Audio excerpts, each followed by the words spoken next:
एक गांव में बहुत अमीर आदमी रहता था, बड़ा उदार, बहुत पैसे वाला था। सबके लिए छूट कर रखी थी उसने कि कोई आओ ले जाओ पैसा, पैसा ले जाओ, जो भी तुम्हें ज़रूरत है, जितनी भी ज़रूरत है ले जाओ। कर्ज के रूप में देता था, लेकिन साथ में लिखता था, वो मुनीम छोड़ रखे थे बहुत से कि कोई आओ ले जाओ, किसी को इनकार नहीं करता था। लेकिन उससे पूछता था एक बात कि जो तू कर्ज लेके जाता है वो अब देगा या अगले जन्म में देगा। कोई कहता मैं इसी जन्म में दूंगा, तो वो दे देता था, चुकता कर देता था। जो नहीं देता था उसके लिख लेते थे ये अगले जन्म में देगा। ये बात फैलती फैलती दूर तक थी, सब लोग जानते थे कि वो किसी को निराश नहीं लौटाता, जो भी जाता वो लेके आता। एक बार दो शराबी कबाबी, कभी अच्छे कर्म नहीं किए, खोटे मंदे पाप, जो उनसे जितना हो सकता। घर वालों ने भी बेदखल कर रखा, ऐसे ही घूमते फिरते जहाँ कहीं बैठ जाते वहीं पे शराब पीना, निंदा करना, बुराई करना, किसी से पैसे लेना, लेके नहीं देना, किसी से लड़ाई, किसी से झगड़ा। क्यों, कोई ठिकाना ही नहीं होता ऐसे लोगों का। दोनों ने बात की कि अपना यूं तो कैसे काम चलेगा, काम कुछ करना ही नहीं। जो इंसान काम करता नहीं है और चीज़ें उसको सब ज़रूरत है तो कहाँ से पूर्ति होगी। दोनों ने आपस में विचार किया कि चलो उस गांव में जो सेठ है उसके पास चलते हैं और उससे जाके हम कर्ज ले लेंगे और कर्ज कह देंगे कि अगले जन्म में देंगे। हम तो लिखता है, कहते हैं कि भाई अगले जन्म में दे देगा और पैसे भी थोड़े नहीं पूरे लेके आएंगे। बोला कि ये ज़िंदगी अपनी पूरी कट जाए, ना किसी से मांगने पड़े, ना किसी से गिड़गिड़ाना पड़े किसी के सामने, ठाठ से ज़िंदगी बीतेगी। अगले जन्म में किसने देखा कि जन्म होगा नहीं होगा, क्या होगा, कौन देगा कौन लेगा, कहाँ ये होगा कहाँ हम होंगे। दोनों ने पक्का इरादा करके और दोनों चले, सेठ के पास पहुँचे। जाके सेठ से कहने लगे, जी सेठ ने भी देख लिया कि आदमी तो लगते हैं ऐसे ही है। क्यों, आदमी अपनी पहचान छोड़ता है। जो इंसान जैसा कर्म करता है वो उसके चेहरे से झलक जाता है। जो जैसा इंसान होगा उसका चेहरे पर सब कुछ आ जाता है। गौर करने वाला आदमी होना चाहिए। गौर करोगे पता लग जाता है। आप भी देख लेते हो कि ये आदमी तो अच्छा नज़र नहीं आता, इसकी तो नज़र कुछ और तरह की है, पहचान लेते हो ना। तो सेठ भी रोज़ाना इंसान मिलते थे, उसने पहचान लिया आदमी तो कुछ ऐसा ही है। फिर कोई नहीं, बोले आओ जी। नेक इंसान तो नेक बात करता है, अच्छी बात करता है। कहने लगा, आओ कहाँ से पधारे हो। बोले जी हम तो फलां गांव से आए हैं। कहो कैसे आए, क्या सेवा करें। बोला जी सेवा क्या, हम तो आपसे कर्ज लेने के लिए आए हैं। बोला मुनीम बैठे हैं, ले लो, क्या लेना है ले लो।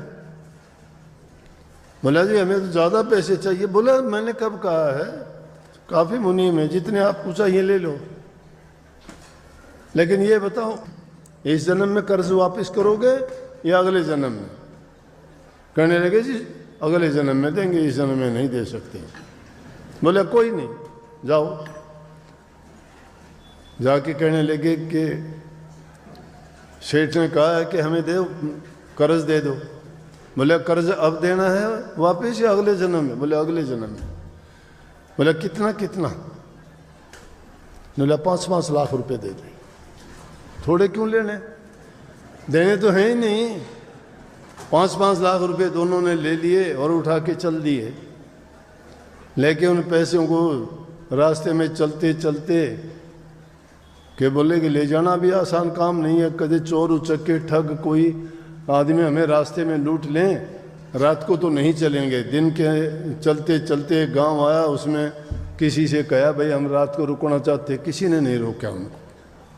कहने लगे, किसी ने कह दिया जगह नहीं है, किसी ने कह दिया कि हम नहीं रोकेंगे। आखिर में एक गांव के बारवाई, जानते हो ना बारवाई, बाहर एकदम एक तेली का मकान था, उससे जाके बोले, कहने लगे भाई हमें रात को रुकना है, रोटी राटी की हमें ज़रूरत नहीं है, रात काटनी है, सुबह को चले जाएंगे। कहने लगा कोई नहीं आ जाओ। मेरा तो घर अंदर है, एक खाट है, एक पे दोनों सो जाओगे? बोले हाँ आराम से। वो तेली चला गया, बोले ये मेरे 2 बैल बंधे हैं, एक यहाँ ये एक जोटा है। जोटा जानते हो ना, भैंस का काटड़ा बड़ा जो हो जाता है उसको जोटा कहते हैं। जोटा बुग्गी में जोड़ते भी हैं, काम लेते हैं ना उससे। एक बोला ये है 2 बैल हैं, रात को तुम आराम से यहाँ रहो, सुबह चले जाना, आपकी मर्जी हो। जब वो चला गया घर, रात को जब एक खाट पे कहाँ सोना था, फिर जोखम पास में, डर कि कभी इन पैसे को कोई उठा ले जा। दोनों जनों को नींद आई नहीं, पूरी रात अपने बात करते रहे। जब आधी रात सी हुई तो बैल और झोटा भी आपस में बैठे बैठे देखा कि वो आदमी भी जग रहे थे और वो भी उठ गए। उठने के बाद में वो झोटा बोलता है बैल से, कहने लगे ले भाई। बैल भाई बोले कि हाँ बोल। बोला भाई अपनी तेरी बस आज तक की वो थी, कल सुबह मेरा काम पूरा हो लिया कि जितना ये मेरे से इसने कर्ज लेना था मैंने इसका कर्ज चुका दिया। बहुत इसकी मैंने मार खाई है इससे, इसका मैं कर्जदार था और वो कर्ज चुकाने के लिए मैं जो है भैंसा बन के आया। ये मुझे गाड़ी में जोड़ता था, बाहर ला देता था, मेरे से नहीं चलता था, मुझे पीटता था, खाने को देता वही, उसी में मैं गुजारा करता था। लेकिन भाई मेरा कर्ज था, वो कर्ज मैंने उतार दिया। सुबह को मैं तो मर जाऊंगा और तेरी मेरी दोस्ती खत्म। वो दोनों सुन रहे इन बातों को। बोला कर्ज? बैल बोला भैया कर्जदार तो मैं भी हूं इसका, और 2-4 घंटे अगर रुक जाता तो मेरा भी कर्ज पूरा हो जाएगा कल। बोला अरे तेरा कैसे हो जाएगा? बोला मेरा इसलिए हो जाएगा कि मैंने इसको बहुत, कभी मेरे से तेल की घानी में जोड़ता, कभी हड़ में जोड़ता, कभी वज़न मेरे से ढोता, तो मेरा भी कर्ज पूरा हो गया। बस थोड़ा बहुत है, बचता है तो वो मैं भी किसी से मांगता हूँ। बोला कौन? ने बोला एक कसाई है, उस कसाई को मेरे पैसे देने हैं और वो कसाई सुबह को मुझे खरीदने के लिए आएगा क्योंकि उसने भी कर्जा देना है। बस सुबह आएगा, वो 2-3 घानी तेल की निकालेगा, निकालने के बाद में कसाई आएगा। कसाई आते ही जो है जो भी वो पैसे मांगेगा ये वो पैसे दे देगा। यहाँ से तो कर्जा फारिग हो गया और मेरा कर्जा फारिग इसलिए हो जाएगा जब मुझे लेके जाएगा गांव से बाहर निकलते ही मैं मर जाऊंगा। बोले अपनी भी दोस्ती खत्म। दोनों ने बात सुनी कि भाई अजीब बात है, ये पिछले जन्म का कर्जा ये बैल बन के दे रहा है, ये झोटा बन के दे रहा है दुष्ट आदमी। हम तो 5-5 लाख रुपए बांधे बैठे हैं, अपना क्या हाल होगा। लेकिन देखते हैं, क्या पता सुबह को अगर ये झोटा मर जाता है फिर देखेंगे, ये बैल मर जाता है फिर देखेंगे। वही हुआ, सुबह को दिन निकला, तेली आया, देखता है थोड़ी देर के बाद में झोटा गिरा और गिरते ही धड़ाम देसी मर गया। उनको तसल्ली होगी, एकदम से रेस फेर कि ये तो मुश्किल होगी भाई, हमें भी कर्जा तो देना पड़ेगा। हम तो सोचते थे देना ही नहीं होगा, लेकिन ये तो बहुत बुरी बात होगी, क्या करें।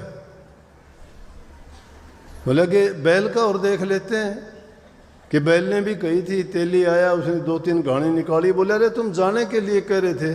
बोला जी जाना तो था लेकिन अभी थोड़ा और देख के जाएंगे एक बात। बोले अच्छा भाई। वो 2-3 घानी निकाली, इतनी देर में एक कसाई आया। कसाई आके कहने लगा बैल बेच ले भाई ये। बोला हाँ बेच दूंगा। बोला कितने रुपए? बोला 30 रुपये। बोला ये ले 30 रुपये। जो उसने मांगे उसने कुछ नहीं कहा, जितने मांगे उतने दे दिए। दे के बैल को लेके चला। वो पीछे पीछे जाके देखा बैल गांव के सीम से बाहर निकलते ही बैल भी लेट गया, खत्म। उनको दोनों को यकीन हो गया, दोनों कहने लगे कि ये कर्ज करना पड़ेगा हमें, हम नहीं लेना चाहते, चल कर्जा वापस दे के आएंगे। सेठ के पास गए वापस। सेठ देख के बोला भाई क्या बात हुई, कैसे आ गए?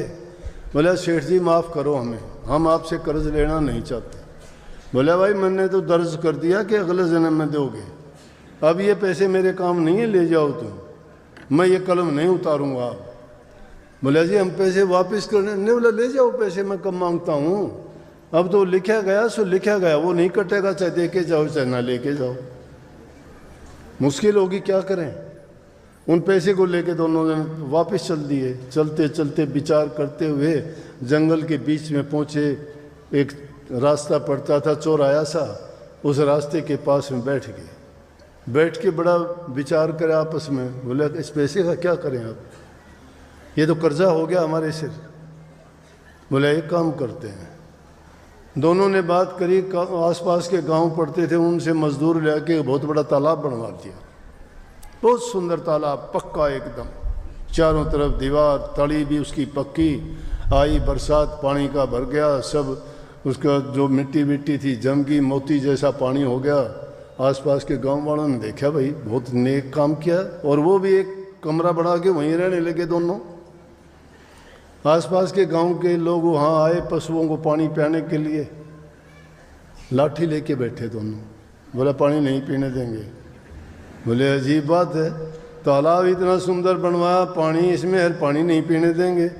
बोले भाई क्यों? बोला क्योंकि हमारा है। बोला क्यों? तो फिर किस मतलब से बनवाया? बोले भाई हम तो यहाँ पहरेदार छोड़े गए हैं, ये तालाब हमने नहीं बनवाया, ये तो उस गांव वाले सेठ ने बनवाया है। बोले अब उसने हमारी ड्यूटी लगा रखी है।